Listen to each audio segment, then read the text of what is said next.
국내 한 유명 침대 회사의 제품 여러 모델에서 방사능 물질인 라돈이 대량 방출되는 것으로 확인됐습니다. 폐수 대책 마련하라!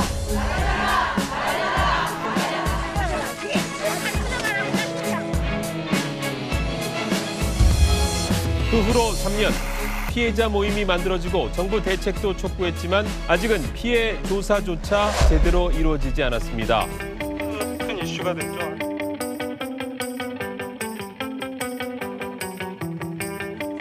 라돈 침대를 사용한 사람들에 대한 실태 조사를 사실상 지자체 처음으로 이제 실시를 하셨는데 이 부분에 대해서 좀 이렇게 계기가 된 게 있다면.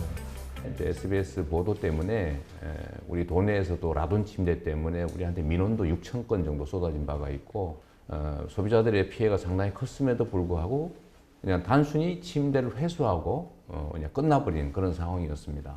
그런데 저희가 이제 소비자과를 만들어서 뭐 보험, 차량, 뭐 여러 영역에 이제 소비자 문제를 계속 다루고 또 새로운 업무를 발굴하고 있는데 라돈 피해 문제는 아까 말씀드린 것처럼 그냥 침대를 회수하고 그냥 그지부지 끝나는 측면이 있어서 저희가 이제 실태 조사를 직접 지시해서 하게 됐습니다.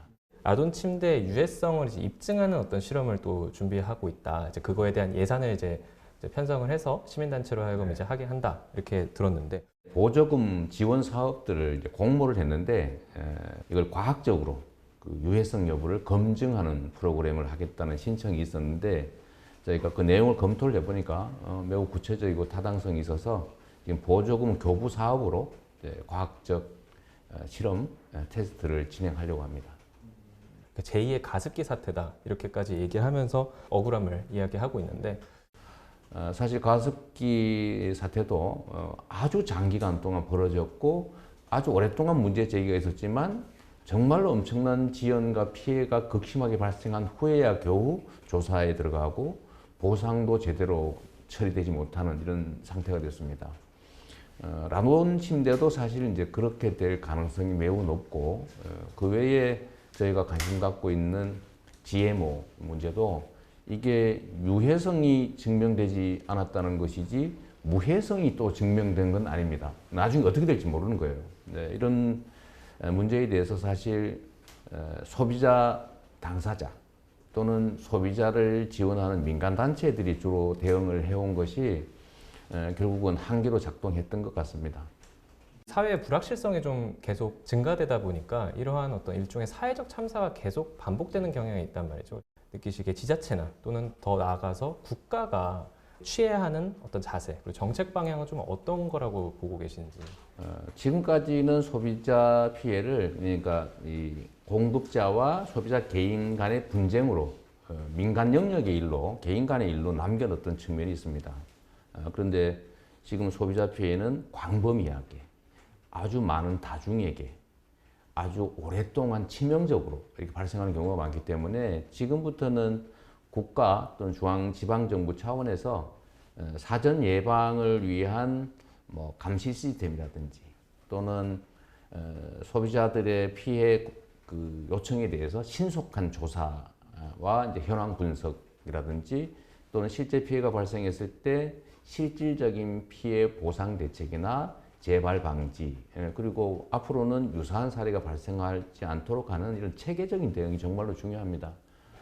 그런데 현재 우리나라에서는 소비자를 보호하기 위한 직접적 정부 기구는 거의 없다시피 하고 우리 경기도에서 소비자과를 이제 신설을 해서 소비자 보호에 관한 업무들을 신규로 개발해 나가고 있는데 저는 국가 차원에서 이 지속적이고 광범위하고 치명적이고 오래된 이 소비자 피해들을 좀 체계적으로 예방하고 감시하고 구제하는 그런 정책 또는 정부 활동이 반드시 필요하다고 생각합니다. 제2의 가습기 살균제 사건이라고 불리는 라돈 침대 사건이 발생한 지 3년이 되었다. 따라서 피해 보상은 전혀 없는 상황이다. 혹시 기억하실지 모르겠는데 이제 라돈탕이라고 마치 더 훌륭한 좋은 목욕탕인 것처럼 선전하던 때가 있었습니다. 요금도 더 많이 받고 이제 유사과학에 대한 이제 오신 때문이죠. 오인 때문에 생긴 일인데 앞으로도 이제 신물질 개발이라든지 신기술 개발에 따라서 사실 이런 유형의 새로운 피해는 계속 발생할 수 있을 겁니다. 저는 이런 문제 때문에 그 배상과 관련된 지금 소멸시효 제도가 피해 발생으로부터 3년 또는 뭐 행위로부터 10년이 지나면 배상을 청구할 수 없는 이런 문제들이 있는데, 문제는 이 피해를 규명하는 것, 인과관계를 증명하는 것에는 많은 시간과 비용이 소요되기 때문에 이런 대규모 소비자 피해 문제에 대해서는 법률 구제에 대해서 약간 특별한 절차들을 예외로 좀 둘 필요가 있지 않을까, 그런 생각도 합니다. 그렇다고 해서 이 피해자들이 그 시효가 지나기 전에 제소해놓고 막 수년간 이걸 검증을 해서 우리가 겪고 있는 이 신체적 어려움이 이것 때문이다라고 증명하는 것이 시차가 발생할 수 있기 때문에 그 점에 대한 좀 정책적 배려가 좀 있어야 되지 않을까 하는 생각도 해봤습니다.